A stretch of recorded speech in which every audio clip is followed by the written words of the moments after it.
So welcome everybody. I am Amy Vanderploeg, the Director of Sales for Porter Hills Village and Cook Valley Estates. And my esteemed cohort is James Kelly. Go ahead and introduce yourself. So my name is James Kelly. I am the Chief Sales and Marketing Officer for Brio Living Services. So anybody that hasn't heard this story before, I'm going to tell you again real quick. Porter Hills started about 53 years ago now, I guess, something like that. Yep. And definitely a staple in the retirement business in Grand Rapids. And it affiliated with what was called United Methodist Retirement Communities, which started in 1906 in Chelsea, Michigan. The two organizations were very, very similar. And 5 years ago, it'll be 5 years in March, said, hey, you know what? I think we would be better off if we were together rather than two separate organizations. And so we did that. And for a while there, we called ourselves United Methodist Retirement Communities in Porter Hills. That was a mouthful. So we came up with the name Brio. And the name Brio is a synonym for life. So used in a sentence as Amy lives her best Brio. We also call it Brio Living Services and not Brio Senior Living Services or senior housing or whatever those terms are that people use. We call it living services because we believe at Brio that we are just as responsible for taking care of our team members, which are our employees, as well as the families of our residents, that we are not just taking care of seniors. We take care of people from all walks of life. And oh yeah, we have a daycare at Porter Hills Village as well. So that even stresses the mission to taking care of people of all ages even farther with taking care of the young ones. So I wanted to share a little bit about who Brio is and that kind of thing, and make sure everybody's comfortable with where we're going today. So Amy, you want to take it away? Yeah, so as we said right at the start, this is the second in a series of 3 virtual events that we've been doing. So the first one we did, and many of you were on it, we were talking about why would you make the move to a life plan community. Today, we're going to dive into the cost of moving to a community. So, we'll look at the actual costs that you pay when you choose to move into Porter Hills Village, but we'll also talk about the other costs just associated with moving in general. And then our third session is coming up on the 27th of this month, and I know a lot of you are already signed up for that. And in that one, we're going to squarely focus on the higher levels of care and the costs involved with that. So that's kind of an overview of what we're going to be talking about. For those of you who are not as familiar with Zoom, you will see it's either at the top of your screen or the bottom of your screen. You have like a line of different options down there, and there's one that is called Q&A, question and answer. So at the end of this presentation, we want to answer all the questions that you still have after we've done our part. And so you can type your question in there, and you can type it in whenever you think of your question. They will stay in there. And then Riley on the back side for us will read out the questions at the end. So go ahead and type anything in there that you want as we're presenting. Okay, with that, I'm going to go to the next slide. And James is going to take it away. Okay, so we wanted to talk a little bit about what a retirement community even is. Many people struggle with even just the concept of what is a retirement community. And so a retirement community really is independent living, assisted living, memory care, and skilled nursing all on one campus. And so what you can see from the map here is really we have a myriad of living services for seniors. You can see some houses that are on the bottom right, and you can see as you go through, you'll see the main entry. That's kind of the main entrance to the community. And within that building where it says Village Center and Catered Living, you see Cedar Court and Harmony Hall.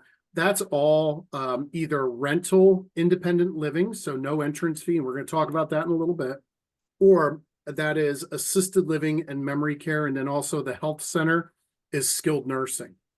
And so we're going to talk a little bit about kind of fees as in a little bit through this, but not a whole lot about care levels, because I think most people are here looking for kind of the independent living. What does it cost to get into a community and those kinds of things? So on the left-hand side, kind of the top left of the screen, you see garden apartments east, garden apartments west. Those are the traditional apartments that are at a retirement community, but also at our retirement community.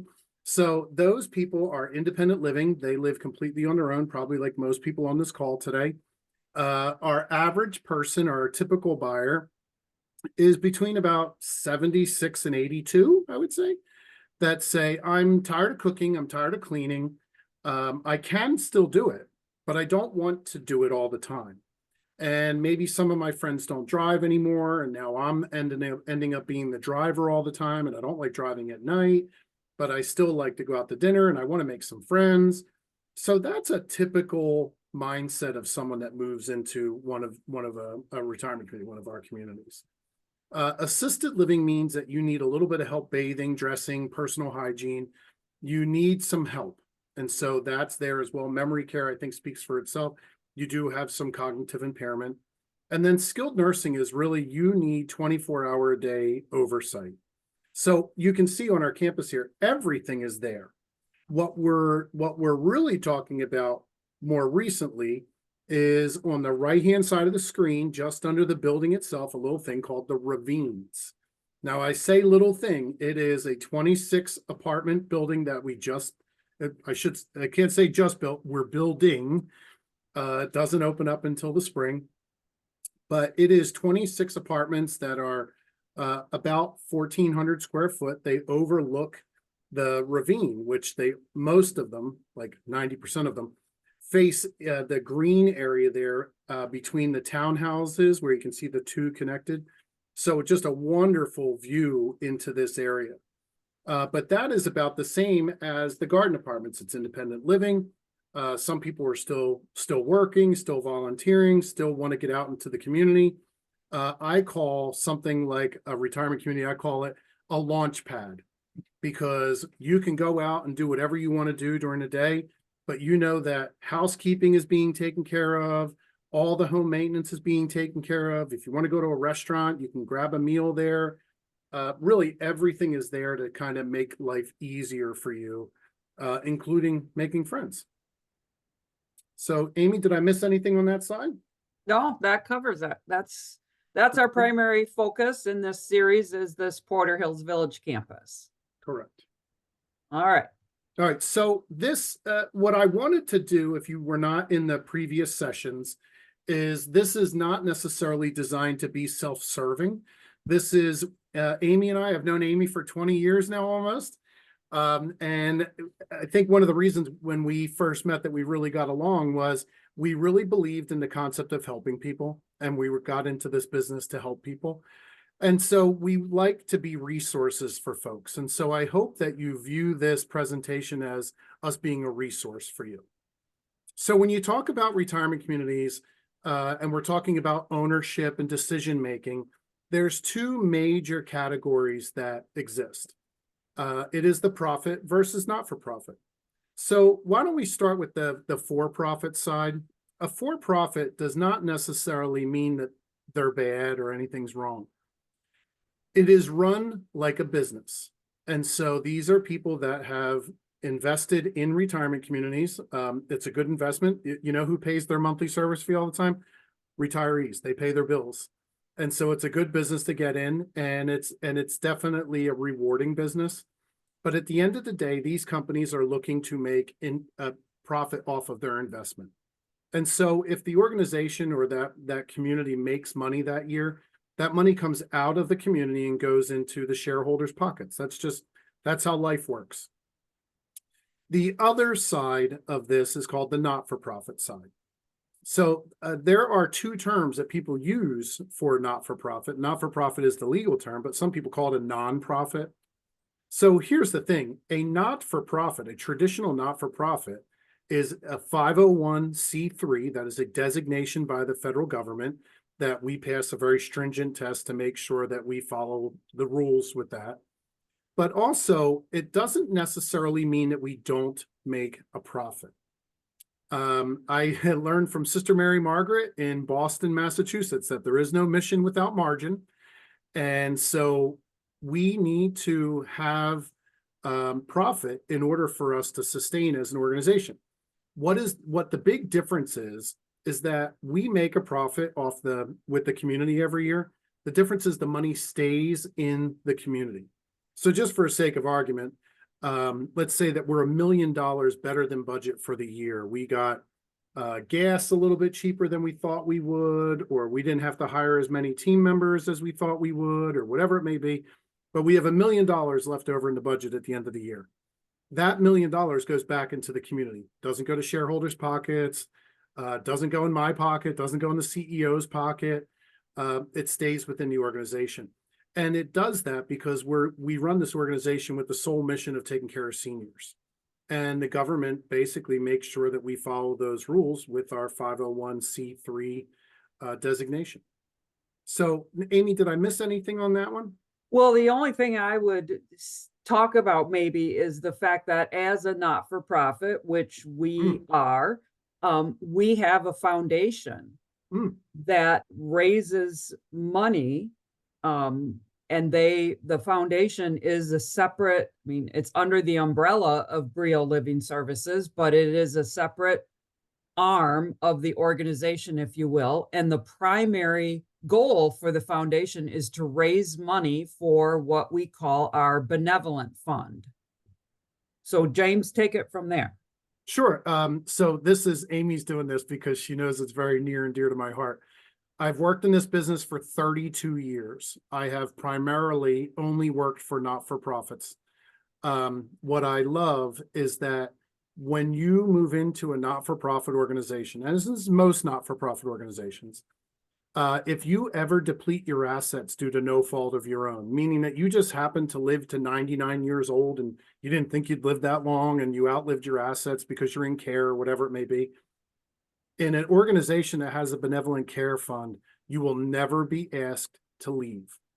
What I love is that I would never want to have talk to somebody about moving in just like you today and see you 10 years from today and say, oh, I'm sorry that you don't have any more income or any more assets to pay for your care, and we have to ask you to leave. We will never ask you to leave. Once you qualify, as long as you didn't give your money to your crazy Uncle Larry, then you will never be asked to leave the organization. And Amy, actually, when you were saying I missed something, this is what I was thinking I missed, is that a not-for-profit also has better staff retention, better staff longevity. So we call them team members. So I hope HR doesn't get mad at me. But really, we pay our staff a little bit better. We have better benefits. They're happier. They're just a happier group of people, knowing that the organization is run to help and serve seniors and not just to fill someone's pocket.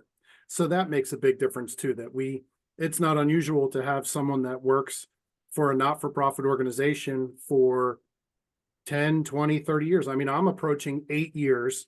I have no desire to go anywhere else. I would like to retire from this organization. Most people that come to the organization feel the same way. Amy, I'll speak for you. I know you feel the same way. So, there's a difference when when you go into assisted living or need some care, or you see someone at the dining room, that they're happy that they're there and they feel like they're paid well. They feel like they have good benefits and that they've been there for a long time. So that makes a difference to people when they're living in a community as well. So in the greater Grand Rapids area, I mean, the West Michigan is blessed to have a lot of options for older adults when it comes to communities. So in Grand Rapids, there are, 4, 5, 6 big not-for-profit organizations, and we are one of them with our Porter Hills Village campus and Cook Valley Estates. But there also are, competitors of ours that are for-profit. And so I think for James and for myself, our big encouragement to you is know what you're looking at as you are visiting other communities. find out if they are for profit or not for profit, and ask the question, what if I move here and I outlive my assets? If I run out of money, what happens?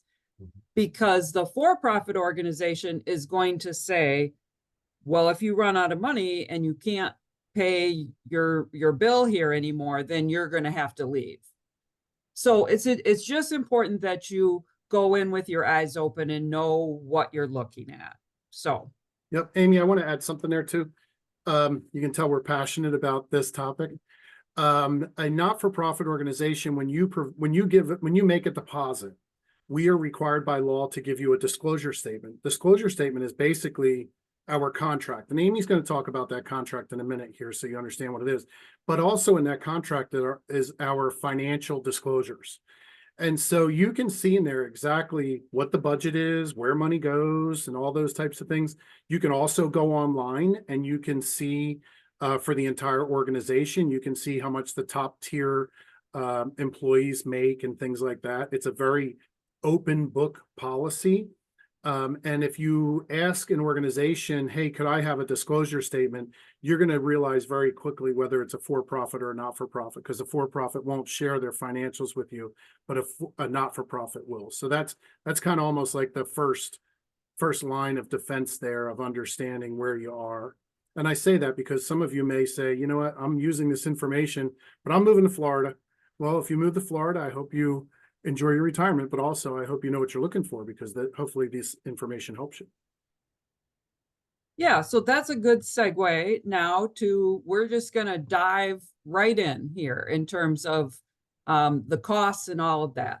So the first concept, if you will, with regard to the financial model, and this is very common for a not-for-profit, is that there is something called a refundable entrance fee. And that might be a new term for some of you, or maybe you've heard this before. And as James alluded to with the disclosure statement and the contract, that's called a life plan agreement. So what does that mean? Oftentimes we sales counselors and I will get phone calls from people and they'll say, well, am I buying this apartment? Do I own it? And am I renting it? And then our answer is like, well, no, you don't buy it. And now you're not really renting it. Well, what is it then? Well, with a life plan agreement, you have the right to lifetime occupancy. So sometimes it's called a life lease. Means you have the right to live in that dwelling as long as you want and as long as you are able to live independently in that dwelling. And so the life plan agreement and the disclosure statement is spelling all of that out for you. And it is in detail talking about what are we as an organization promising to provide you as a resident. And then it also goes on to say, okay, what are your responsibilities as a resident? That is all spelled out in that contract.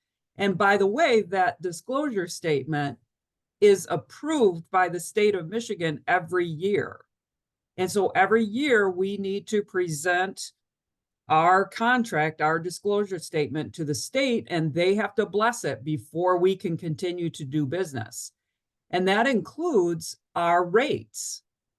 The state needs to approve when we are asking to raise rates. And all of this that I'm talking about, none of it applies to a for-profit.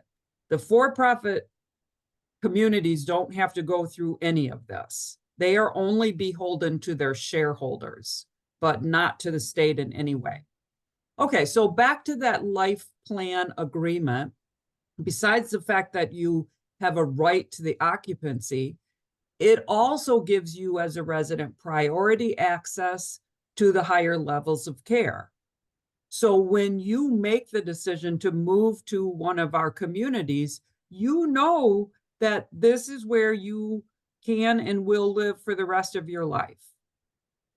And that not only is a comfort for you, but it's also a huge peace of mind for your families, because they know that They're not going to have to worry or scramble to find a place when you do need more care, because that's why you come to our community, is so that you know that that's where you're going to be taken care of.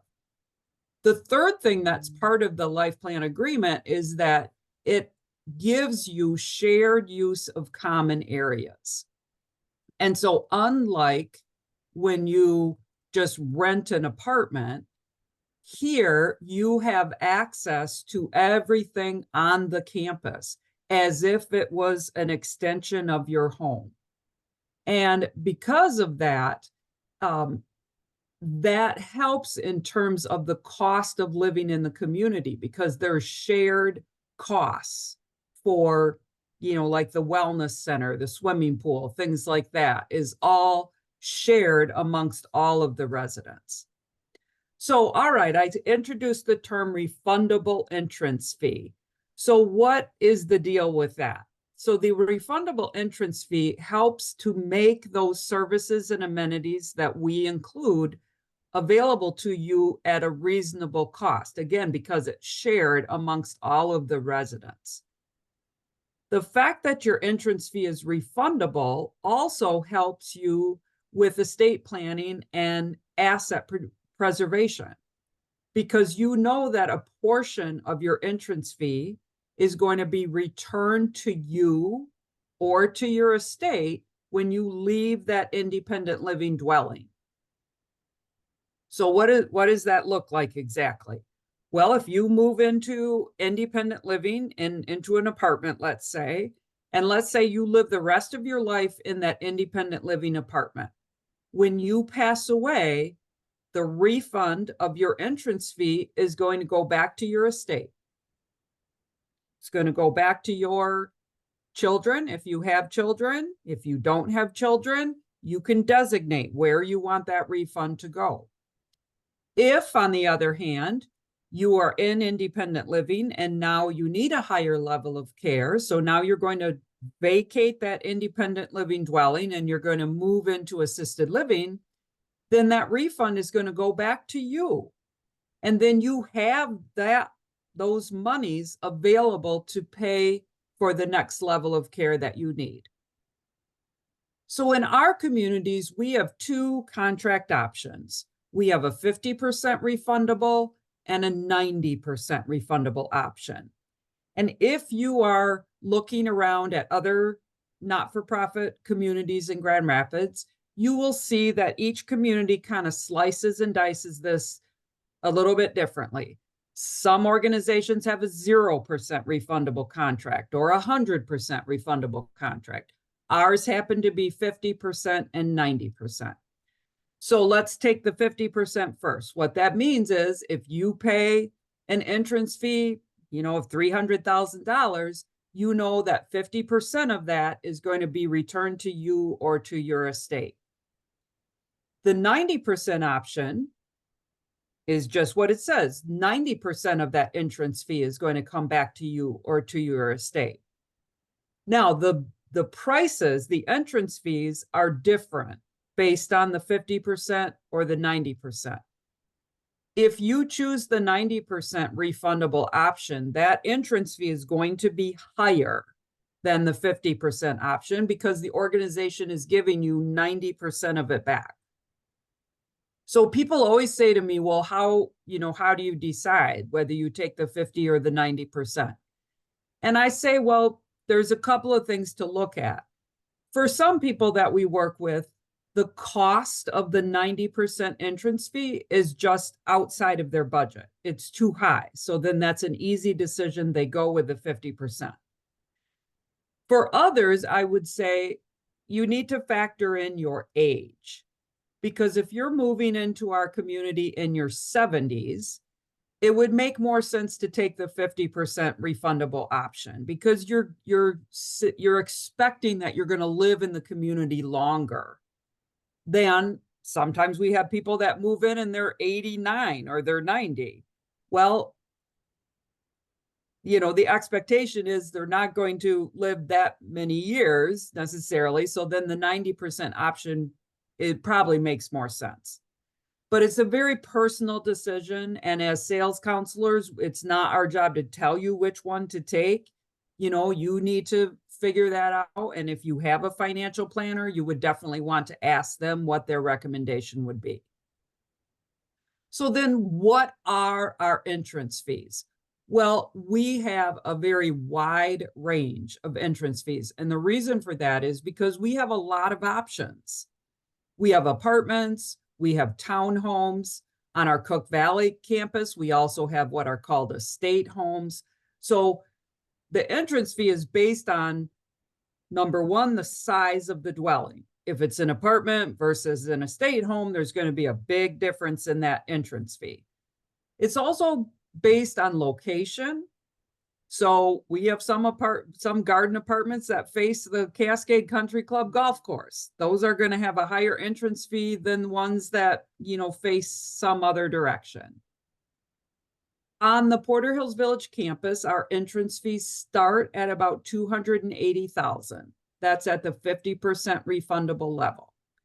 And those are our Garden West apartments. Those are the smallest apartments that we have. On the other end of the spectrum, the Ravines apartments that are almost complete are the largest apartments that we have on the Porter Hills Village campus. And those entrance fees are $425,000 at the 50% level. And then there's everything in between. So really, I want you to know that if you own your own home, chances are good that you can afford something on our campus because we have a lot of options. And part of our role as sales counselors is to talk with you about your finances, but also, you know, what you're looking for, and then try to match you with something that's going to be the best fit for you. So before I talk about monthly service fees, James, is there anything that you want to add there? Yeah, there's a couple things. One is people always ask, why do we pay an entrance fee?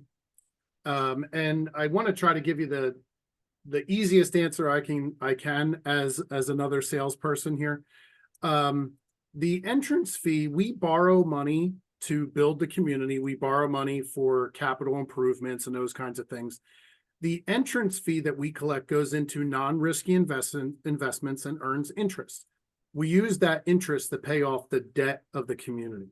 That's why we charge an entrance fee. And then some people will say, well, how did you come up with that number? Well, we come up with that number, one, because of the debt. But two, we try to base our prices on local home values. Now, what's interesting, and Amy, you talk to the people every day more than I do, the people that move into our communities, and probably whoever is on this call here right now, their homes are worth more than $280,000, even $425,000 in the Grand Rapids market. Most people will fund this move with the sale of their home. So you sell your home and you time your closing and you move right into the community. So it's really kind of a transfer of assets. So you don't have to go digging into your investments or those kinds of things. But most people, the entrance fee into the community is actually less than what they're paying already. The other one that I wanted to try to bring up too was the only other thing I had for the 50 and 90 is I remember when I was a kid, which y'all may laugh at this, but Amy knew me when I was a kid. I think I was 27 maybe when I met Amy, something like that. So I remember asking people, why would you choose? So there were 0%, right? So we're talking about 50 and 90% refundables and choosing between 50 and 90. But some people, when we had 0% contracts, people would choose it. They would get nothing back after like 2 or 3 years if they lived there longer than that. And I just didn't understand. And somebody said to me, well, you know, here's the thing. I don't have kids. I don't have heirs. So I don't care if my kids get my money or if my estate gets my money. So I'm going to do the 50% and I'll have a little bit more money to go on vacations with or whatever else it may be. Some people say, well, my kids are doing better than me when I was their age. They don't need my money. Some people say, well, you know, the 90% refundable, that's awful tempting, But if I take the difference between the 90% and the 50% and invest it, I would probably make back more than that with the stock market over 10 years anyway. So I'll take the lesser amount. Like Amy had said, it is a variation of why people choose that. And then I think another really big piece is that at Porter Hills or at Brio, I guess, really, because it's across the state, when you do go into a higher level of care like assisted living, you do get your entrance fee back. Most organizations that I have worked with do not give you your entrance fee back until you physically leave the community. So that means you could go into assisted living and the organization is still holding $280,000 of your money, and you're still paying your monthly service fee. And guess what? When you go into higher levels of care, it's called higher levels of care. It's care. It is a little bit more expensive. And so you have to cover those costs. We feel as an organization to give you back your entrance fee to help subsidize the cost of care without having to go through your assets or go through investments and those kinds of things is an easier answer for you. So that's another thing that makes a little bit of a difference. And some organizations do it and some don't. And I think that was it for entrance fee, Amy. I have some notes for monthly service fee. Yeah, okay. So besides the entrance fee, which you pay at the time that you move in, and we'll talk a little bit more about that in a couple of slides here, but the other cost to living in the community is called a monthly service fee. We call it that on purpose instead of calling it rent, because it's more than just rent. It covers all the services and amenities that are included. And my next slide will go into detail about what that is. So our monthly service fees start right around $3,000 a month. And then there's a small-ish second person fee. I think right now our second person fee is $445. So that's, if you're a couple, that's on top of your, whatever your monthly is, which, like I said, that starts about $3,000 a month. All right, so what is included in that? Well, the first and the foremost is that access to the continuum of care. You're buying into the full continuing care community with your entrance fee, but also your monthly service fee. The second thing is it's a maintenance-free lifestyle. So many times when people come to see us, like the first time that we talk with you, and we say, why are you thinking about moving to a community? The very first answer is, because I just don't want to deal with the home maintenance anymore. Sometimes it's because you can't handle the maintenance anymore, but more times it's just that you're sick of it. So you're starting to hire out a lot. You're hiring out your lawn care, you're hiring out your snow removal, your gutters cleaned, maybe, you're bringing people in, and it just gets to a point where you just don't want to deal with that anymore. So when we say maintenance-free lifestyle, I mean, what does that mean? That means that when something, breaks in your apartment, let's say the washing machine is making a funny noise, instead of you needing to figure out what's going on, you're just calling our front desk and you're putting in a work order, and one of our guys comes to take a look at the wash machine. Now, if the wash machine is kaput, then it's our responsibility to replace that. We have to fix it or replace it. Because, going back to our previous conversation, you don't own your apartment. You don't own your townhome. You're leasing it. It's a life lease.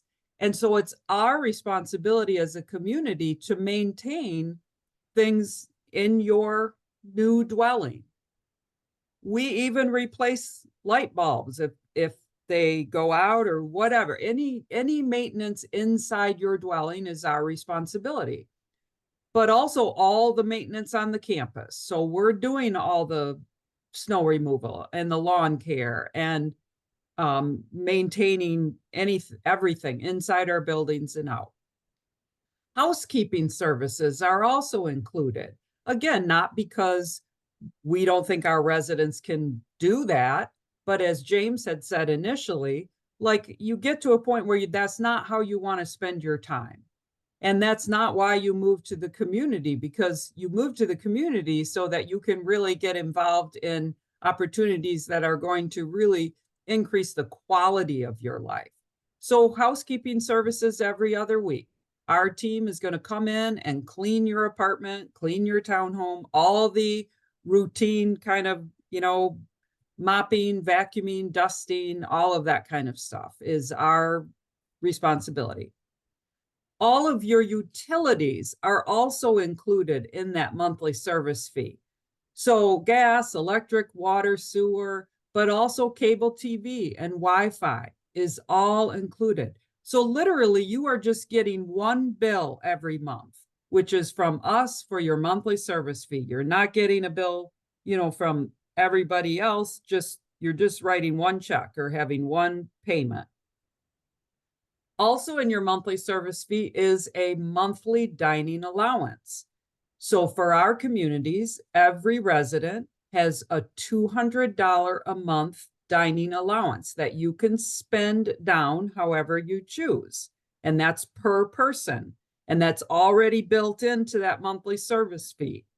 So that means that you can go to our Fairway Grill restaurant for lunch or for dinner. You can go to the cafe, have breakfast, have lunch.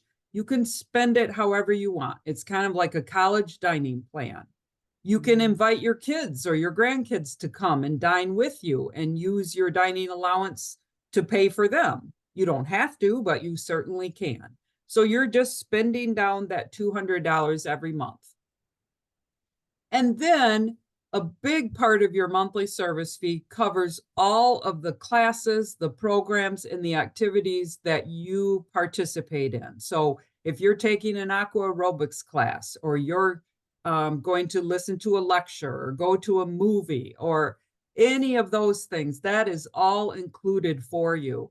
And that's those social opportunities and those cultural things are why people choose to move to our community, because they want that level of opportunity to participate in different things and meet other people.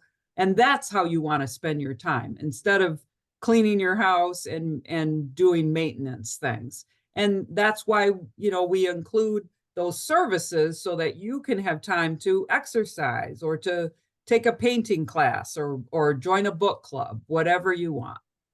So that's all. That's why we call our monthly service fee all inclusive, because almost everything is included in there. Now, Amy, I want to try to add something here.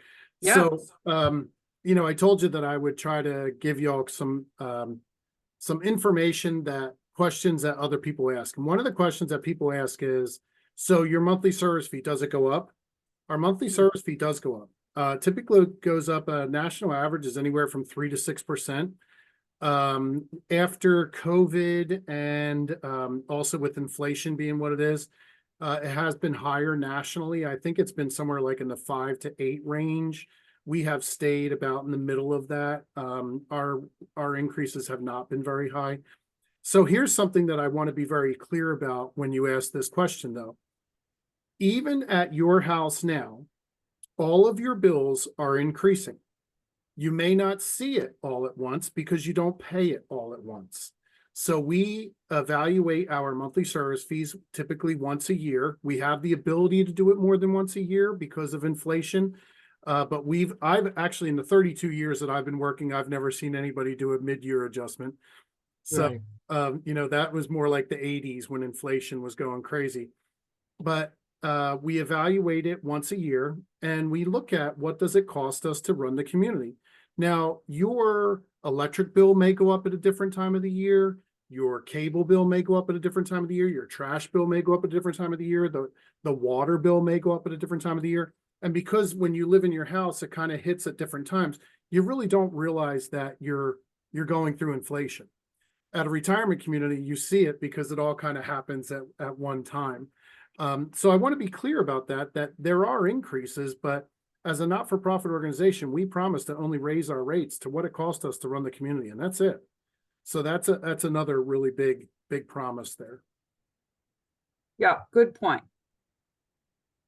Okay, so we've looked at that refundable entrance fee. We've looked at the monthly service fee. So let's say you're thinking now, well, Porter Hills Village sounds pretty good. So what would my next step be? Well, we would encourage you to join our waiting list because for most of our dwellings, we have a waiting list. The only place right now that we don't have a waiting list is the Ravines, the new apartments that are under construction. There's 26 new apartments. Over half of them are already reserved, but there is availability in that building to be moving in this summer. But everything else has a waiting list.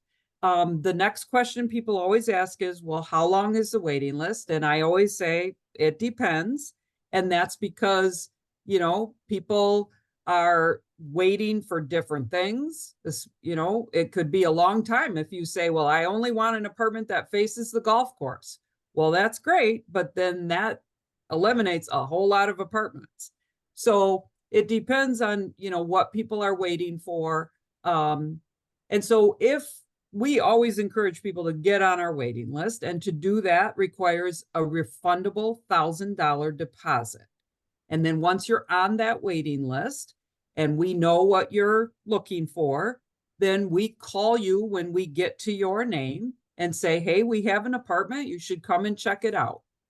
We don't play games with our waiting list, I will say, which, means we don't have a lot of rules. Like, we don't give you 3 chances and then we drop you to the bottom of the list. We don't do any of that stuff. It's much more important for us to know what you are looking for and what your time frame is. So I would say anybody on this call today, if you said your goal was to move sometime in the next year to our campus, that is very doable. That's very doable. Not because we don't have a lot of people on our waiting list, we do, but we have a lot of people that, frankly, I don't know if they will ever move. They joined our waiting list in some cases to just get their kids off their back. So they could just say, yep, we're on a waiting list, so don't, stop talking to us about it. So as I said, it's most important for us to know what you are looking for, what your time frame is, and then most of the time we can get you moved when you say that this is the right time. So you get on that waiting list. So let's say that now we have an apartment and you say, yep, we're going to do this. What's the next step? So to reserve a specific dwelling requires then an additional $9,000 deposit. So the total deposit then is $10,000. Now that deposit is still 100% refundable. You can get your money back for any reason. It doesn't happen very often, but sometimes life can change dramatically and make it such that a person cannot go forward with their deposit. Health things come up, or, maybe someone passes away or has a complete change and, they're moving to a different state. Sometimes things happen. So that deposit is fully refundable. But now you've made that deposit, you reserved an apartment, let's say. The next step is that you meet with our renovation specialist. So at our campuses, we're doing a pretty significant renovation to a dwelling when it's vacated, depending on how long the previous resident lived there. If a previous resident was in that apartment, let's say for 15 years, we're basically going to gut that apartment and it's going to be brand new. And you, as the depositor, get to choose what kind of carpet do you want? What color paint do you want? What color do you want your cabinets to be and your countertop? And you're picking out your lights. I mean, it's a lot of fun. And so we have a renovation specialist, and he has a little showroom that you get to go and meet with him and make your choices so that your home becomes your home. After that, the renovation specialist is going to tell us on the sales team when he thinks that dwelling is going to be ready for move-in. And typically we say that's about a 50 business day time frame, 50. So that gives you time then to get busy and do what you need to do to make your move. So once we know when your dwelling is going to be ready, we can set your closing date. That's what we call it. That's the date that you sign the actual contract. You pay the balance of your entrance fee, because your $10,000 deposit, it goes towards your entrance fee. So at closing, you pay your balance and you get the keys to your dwelling, and you can move in anytime you want after you close. So the process is not complicated at all. I would say making the decision to come is much harder than actually doing it. Yeah, All right. a couple of things I want to add real quick is, you know, a lot of people say I have a problem, and most people know what the answer to that problem is. So I heard someone once say, it's not a problem that you have a decision to make. And so I think that's kind of the piece of where you say, well, you know, I'm tired of living in this house by myself or eating by myself, or maybe it's just me and my husband, but I really wish we could have some friends that are easier to make and things like that. So it's not necessarily a problem. It's really, you have a decision to make. And I think that's really interesting that you use that same term, because that's what was going through my head.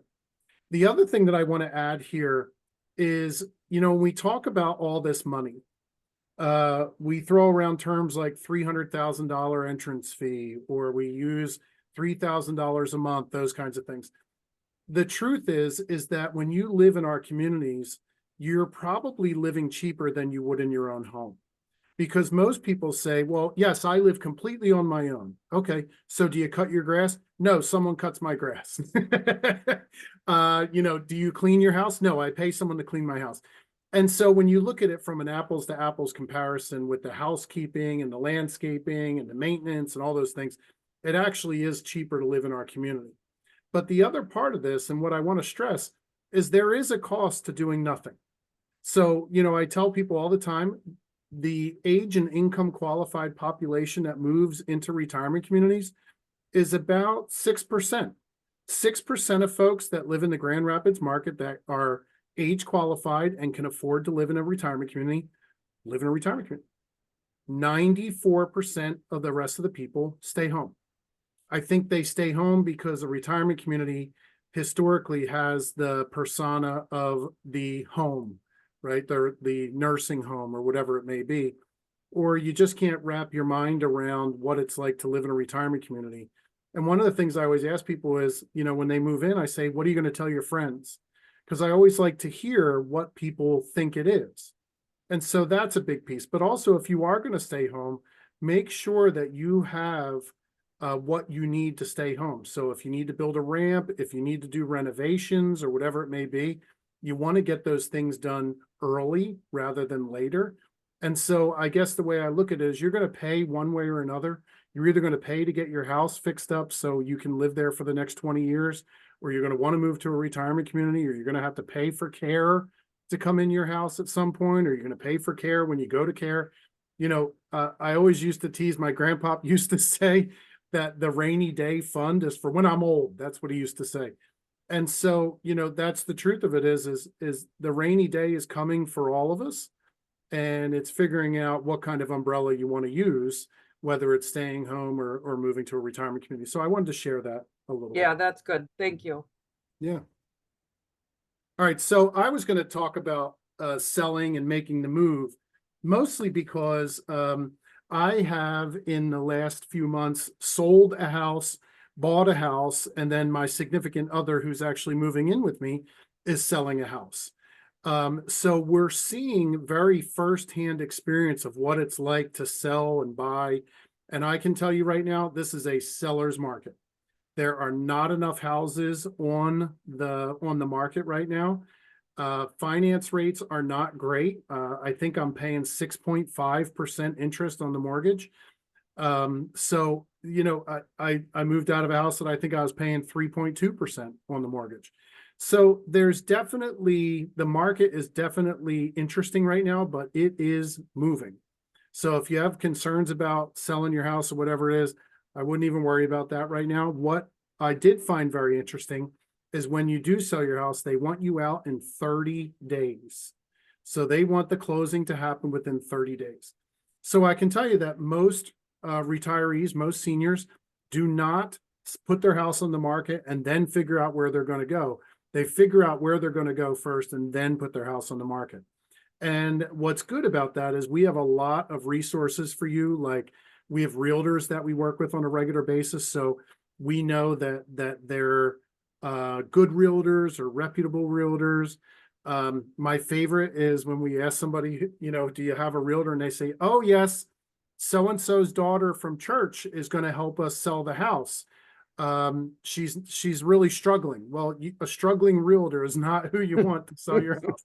So we make sure that we, try to give you some really reputable realtors.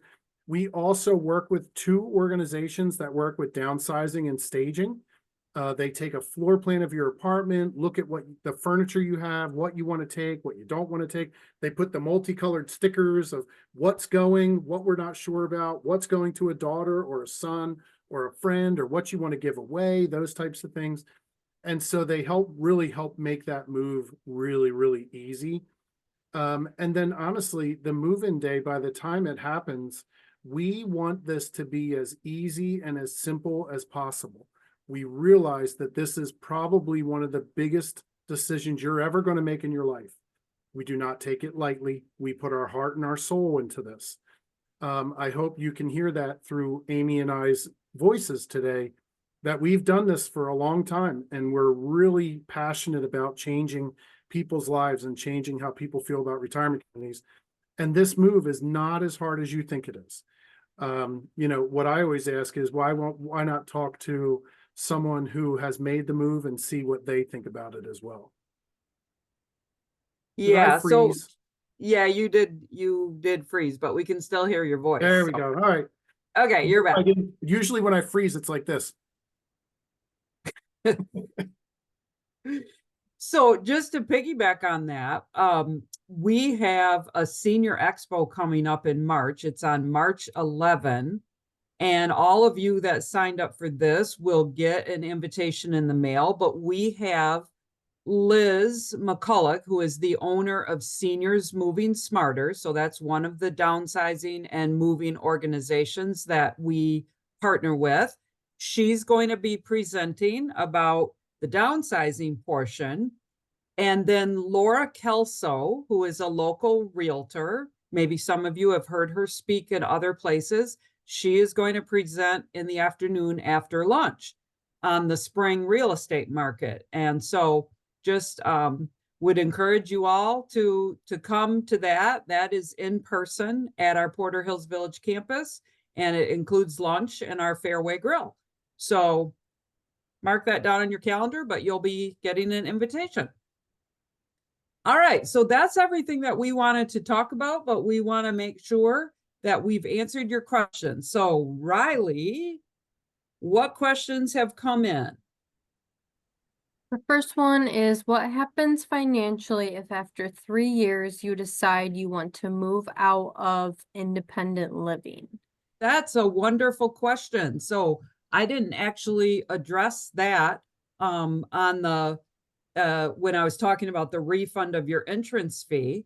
So the way that the refund works is that it amortizes down 1.5% per month when you move in. And so it takes about, oh, this is totally doing this without me touching.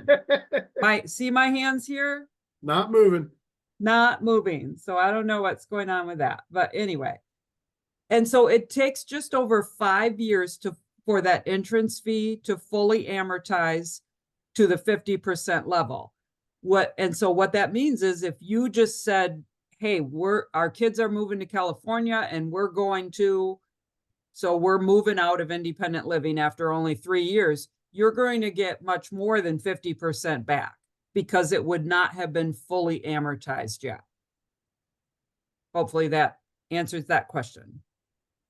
Okay, then the next one is, how many meals does the $200 cover for most people, etc.? Could one eat in the dining room every evening for that? That's a great question. So you probably could not eat every meal in the dining room with the $200. I have estimated that it's about eating about 3 times a week between lunch and dinner. Now, the thing is, if you go over, they'll just bill you extra. So if you want to eat every meal in the dining room, that's fantastic. And if you go, when you go over the $200, they'll just add on to your monthly bill. So that's perfectly fine. If you are under, let's say you don't use the full 200, the $200 rolls over into the next month during that quarter. So there's 4 quarters a year. So every 3 months, in essence, you have $600 per person for the meals. And so it just rolls over. At the end of the quarter, though, you use it or you lose it. Now, this can also be for to-go meals. You don't have to be dining in person. So it's really very, very flexible. But that's a good question. Okay, next question. Do you pay any property taxes? Excellent question. Okay. So the short answer is yes, you pay property tax.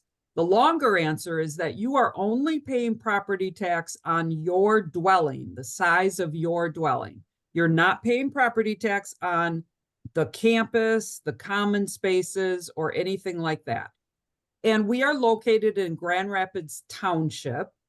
And so the property taxes are almost always significantly less than what you are currently paying. So just as an example, on a garden apartment, the annual property taxes would probably be around, say, $1,300 a year. So you pay it summer and winter, just like you do now, but you're paying it to Porter Hills Village instead of directly to Grand Rapids Township. But having said that, we have the property tax exemption. So if you do itemize your taxes, you can claim your property tax amount on your tax return. Good question. Okay, someone just asked a general question about parking. What does parking look And I like? think, Amy, I think that might be my fault, because when we talked about the garden apartments, I didn't talk about that every single garden apartment, every single ravine apartment, every single townhouse has garages. So you have either a large parking garage at the village or personal garages at ravines and townhouses. So there is underground parking or covered parking, garage parking, whatever you want to call it. That is for every single residence for independent living. Yes, so the garden apartments, they have one spot and it's underneath what's marked on this map as the rooftop garden. That's the underground parking. In the ravines, you have your own private garage, 1-car garage. Good question. Okay, one more. Do you provide necessary transportation for those who no longer drive? Good question. So our transportation options that we have is for scheduled transportation, meaning we have a bus that goes to Myers and Forest Hills Foods and Aldi and things like that for grocery shopping. We provide transportation if we are going downtown, let's say to Art Prize, or we're going to the theater performance, or we're going to Frederick Meyer Gardens. We do not have personal transportation like for doctor's appointments, but we can provide you with information on other options. And we do have residents that have, learned how to use Uber or Lyft. But with regard to doctors, we have Spectrum or Corewell Health Geriatrics on site at Porter Hills Village. And the doctor and the nurse practitioner are accepting new patients. So if you want to have them as your primary care physician, you can then be seen right on campus. But good question about transportation. Okay, one more came in. How much are the 90% entrance fees? That's a good question. I don't have my price sheet in front of me. I can use the Ravines as an example. So the 50% option, entrance fee on the Ravines apartment was $425. The 90% option, I believe, is $625. So there's a significant difference because 90% of that is going to be returned to you. But it's not a set, amount that I can say across the board. It's X amount more. But we absolutely have the information, and can give you that when we meet with you. And that would be, I guess, my last thing that I would say is we encourage you. I know many of you are going to join us for the third session on the higher levels of care and the costs of that. But then if this is something that you think are interested in or would like to learn more about, we encourage you to make an appointment with one of us. And that was my other slide back here. Talk to one of us and make an appointment to come in, because everybody's situation is different. Your finances are different. Your timing is different. So we can really get a lot more specific when we meet with you individually. Yep. All right. Well, awesome. Thank you all for attending. Those were excellent questions. We look forward to seeing you on February 27. That one's at 10 a.m. And would love to have you come in person in March and hear from our downsizer and our real estate agent. All right. And for anybody that cares, it's snowing like mad now in Holland. So everybody stay safe. Everybody stay safe. Thank you so much for joining us today. Bye-bye. Bye, everybody.